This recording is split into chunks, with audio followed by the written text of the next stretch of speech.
Start with the name of Allah, who is the most gracious and the most merciful. Assalamu alaikum, dear students.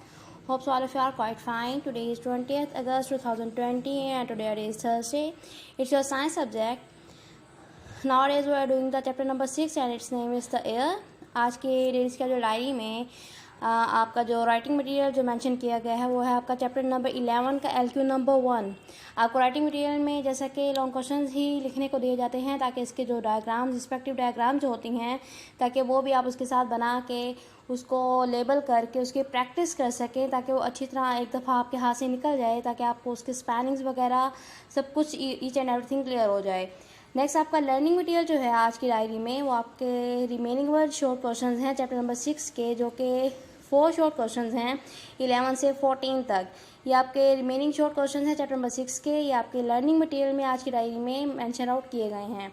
So for this purpose first of all take your science notes of second term.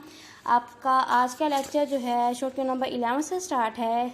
Short के number 11 के statement कुछ इस तरह से है, write use of rare gases के rare gases के कुछ इस्तेमालात बताने हैं। इसमें हमारे पास फर्स्ट वन जो यूज़ है, argon is use in bulbs and in fluorescent lamps, कि इसे हम बल्ब में इस्तेमाल करते हैं और फ्लोरेसेंट लैम्प्स में भी इसे इस्तेमाल किया जाता है आर्गोन गैस को, जो कि रेयर वन गैस है। नेक्स्ट हमारे पास पॉइंट नंबर 2 है, सेकंड यूज़ जो है वो है हमारे पास नियॉन का। Neon is use in colourful advertisement lights.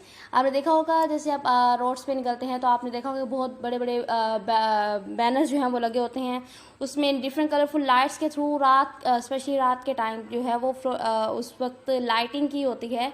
तो एडवर्टाइजमेंट लाइट्स में इसी नियॉन को यूज़ किया जाता है। इस तरह बिल्कुल ट्रैफिक सिग्नल्स में जो कि रेड ग्रीन होते हैं, येलो होते हैं, उसमें भी नियॉन को ही यूज़ किया जाता है, एडवर्टाइजमेंट लाइट्स में भी और उसमें भी ट्रैफिक सिग्नल्स में भी।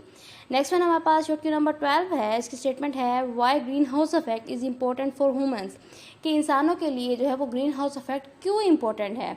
It is because without this earth would not be warm enough for humans to live. अब क्या है कि जिस तरह अब ये अर्थ एक ऐसा प्लेनेट है जहाँ पर सर्दी भी है, गर्मी भी है और मॉडरेट इन्वायरमेंट भी है।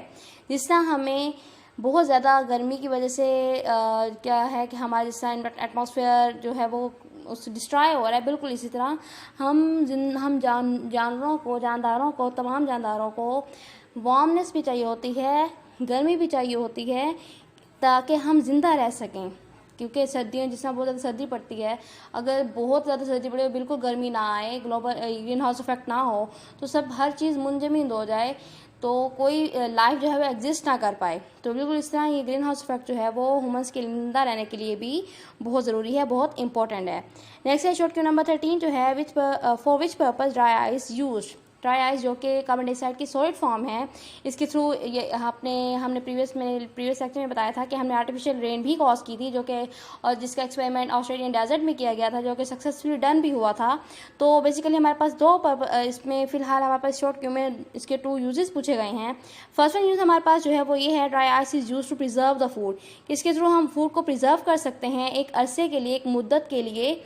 आपने देखा होगा कि अक्सर जो फूड आइटम्स होते हैं जो कि पैक्ड होते हैं तो उसमें एक्सपायरी डेट वगैरह लिखी होती है, 1 ईयर 2 ईयर या 3 ईयर के लिए उसकी एक मुय्यना मुद्दत मुकर्रर की होती है कि उस अरसे तक जो फूड होती है वो प्रिजर्व फॉर्म में होती है। आप फॉरेन कंट्रीज़ में देखें तो बेसिकली मोस्टली जो फ्रूट्स वगैरह होते हैं, मोस्टली जो फूड जो होती हैं वो पैक्ड फॉर्म में होती हैं, वो फ्रेश नहीं होती। तो क्या है कि यहाँ पे हम फूड को जब हमने प्रिजर्व करना होता है तो हम ड्राई आइस को इस पर्पज़ के लिए इस्तेमाल करते हैं। सेकेंड हमारा पर्पज़ ये है जो कि हमने शॉर्ट क्वेश्चन भी कर चुके हैं और उसकी डिटेल पढ़ चुके हैं कि किस तरह से हम करते हैं।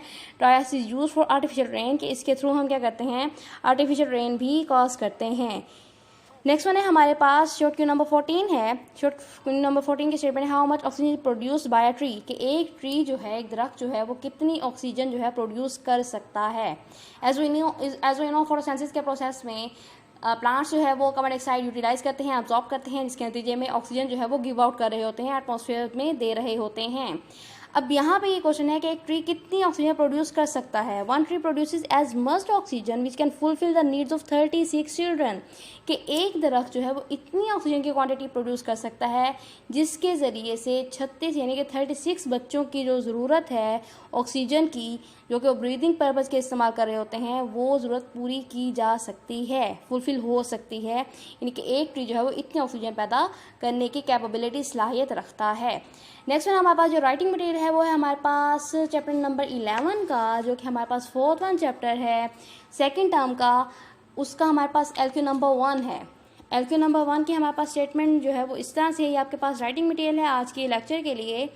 राइटिंग आपका स्टेटमेंट कुछ इस तरह से है, prove that sound is a form of energy, कि हमने एक्सपेरिमेंट के थ्रू बताना है कि जो आवाज़ जो है वो तवानाई की एक किस्म है। तो ये आप शॉर्ट को अपने नोट से भी कर सकते हैं लॉन्ग क्वेश्चन, और अगर आप बुक से करना चाहें तो इसके लिए आप पेज नंबर 114 खोल लें। इसमें है आपका ये लॉन्ग क्वेश्चन। इसमें आप फर्स्ट ऑफ ऑल यहाँ से लिखेंगे sound as a form of energy. पहले आप ये हेडिंग देंगे, फिर आप ये स्टेटमेंट लिखेंगे, उसके बाद फिर आप एक्सप्लेनेशन की हेडिंग दे के यहाँ से लेके यहाँ तक पूरा लिख देंगे। अच्छा, यहाँ पे ये है कि नोट्स में ये जो कंक्लूजन है ये आपका इस थ्योरी के एंड में दिया हुआ है, लेकिन अगर आप ये कंक्लूजन इसके यहाँ पे भी लिख दें तो इससे कोई फ़र्क नहीं पड़ता। आप बेशक यहाँ पे लिख लेंगे कंक्लूजन, या ये कंक्लूजन आप एंड में लिख दें एक्सपेरिमेंट के बाद में, तो इट डजेंट मैटर, तो ये सेम ही बोथ कंसिडर होगा। हम इसको स्टार्ट करते हैं। Energy can do work and work is done when something is vibrate, when something is move. We have also learn that sound is a kind of energy, कि energy जो है energy work कर सकती है, और work कब done होता है जब कोई भी चीज़ मूव करती है, हरकत करती है।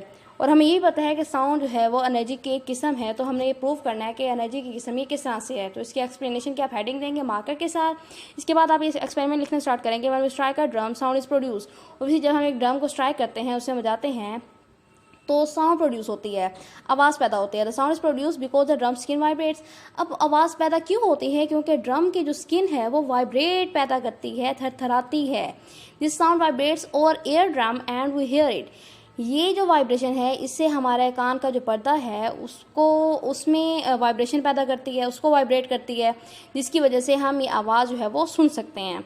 Large amount of energy can produce louder sound. If a drummer beats a drum with a lot of force, it will make a loud sound. कि अगर एक ड्रमर जो है, ढोल बजाने वाला जो है, बहुत ज़्यादा फोर्स से ड्रम को बीट करेगा, उसे बजाएगा, तो obviously सी बात है उससे लाउडर साउंड प्रोड्यूस होगी। तो यानी कि लाउडर, जब जितनी ज़्यादा एनर्जी से उसको बीट करेगा उतनी ज़्यादा लाउडर साउंड जो है वो प्रोड्यूस होगी। तो इससे हमें कंक्लूड कर सकते हैं कि much energy is equal to loud sound. और अगर वो बहुत ज़रा आहिस्ता एनर्जी से आहिस्ता आहिस्ता बजाएगा तो उससे क्या होगा, सॉफ्ट साउंड पैदा होगी, यानी कि इतनी ज़्यादा लाउड साउंड पैदा नहीं होगी। यानी कि it all depends upon the energy. ये सारा का सारा एनर्जी पे डिपेंड है कि हम कितनी एनर्जी दे रहे हैं, जिसकी वजह से साउंड की जो क्वालिटी है वो लाउड है या सॉफ्ट है। ये डिपेंड है एनर्जी की फॉर्म में, कि एनर्जी ज़्यादा होगी तो साउंड जो है वो लाउड होगी, एनर्जी अगर लेस होगी तो साउंड जो है वो सॉफ्ट होगी। नेक्स्ट वन है, इसकी आप एग्जाम्पल से देखें। अगर आपने बर्ड्स को अभी चाइप करते देखा हो, चाहे चाहते देखा हो, तो क्या है कि वो उनकी जो एनर्जी जो होती है वो लेस होती है, तो जिसकी वजह से उनकी साउंड जो होती है वो हमें सॉफ्ट लगती है, प्लेजेंट लगती है, खुशगवार तासुर देती है हम पे। नेक्स्ट है vibrations affect the volume of sound. Obviously sound की वॉल्यूम पे भी बहुत ज़्यादा अफेक्ट करती हैं vibrations. We can observe it on the surface of a desk speaker. When the volume is high, more vibrations can be seen by putting pieces of paper और empty capsules on the surface of the loudspeaker. On the surface of the speaker, loud volume sound can be produced by strong vibrations. It shows that loud sound possesses more energy than the soft sound. अब यहाँ पे क्या है कि हमने एक desk speaker की surface पे एम्प्टी कैप्सूल या कुछ पेपर के पीसेस को रखा, ये ऑब्जर्व करने के लिए कि जो वाइब्रेशन जो है वो साउंड के वॉल्यूम पर भी अफेक्ट करती हैं। तो क्या हुआ कि जब उसका वॉल्यूम जो है वो ज़्यादा था, हायर था, तो उसकी जो वाइब्रेशन जो है वो ज़्यादा ऑब्ज़र्व की गई। लेकिन जब उसका वॉल्यूम कम था तो वाइब्रेशन जो है वो कम देखी गई। तो इस तरह से हमने ये कंक्लूड किया कि लाउड साउंड जो है वो प्रोसेस करती है ज़्यादा एनर्जी बनिस्बत सॉफ्ट साउंड के। ये आज तक का हमारा लेक्चर था। होप सो आपने इसको अंडरस्टैंड कर लिया होगा, और जो डिफ़िकल्टी होगी वो आपकी रिमूव आउट हो चुकी होगी। So have a nice time and अल्लाह हाफिज़ स्टूडेंट्स।